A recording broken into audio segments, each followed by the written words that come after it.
Jawaban UAS Imunologi dan Serologi nomor 1, yakni soalnya itu adalah jelaskan mengapa ada perbedaan antara maturasi sel limfosit T dan maturasi sel limfosit B. Lalu bagaimana peran maturasi sel limfosit T dan B dalam mempertahankan imunitas, serta berikan contohnya.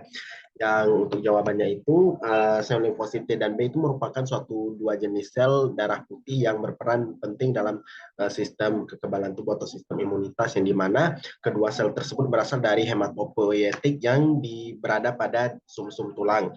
Tetapi mereka dimatangkan atau dimaturasi pada tempat yang berbeda. Pada sel limfosit T itu, sel limfosit T itu dimaturasi pada kelenjar timus.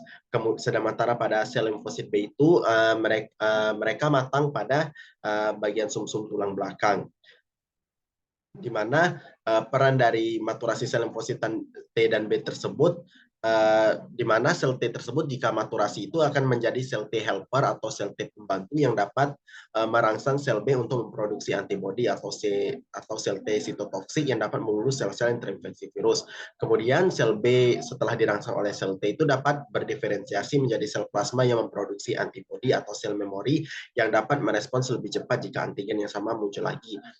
Untuk penerapan contohnya itu terjadi pada ketika kita mendapatkan vaksin, di mana pada saat kita mendapatkan vaksin tersebut, sel B dan T akan merespons antigen dalam vaksin tersebut dan memproduksi sel memori, sehingga jika misalnya kita terpapar, anggaplah kita misalnya melakukan vaksin polio.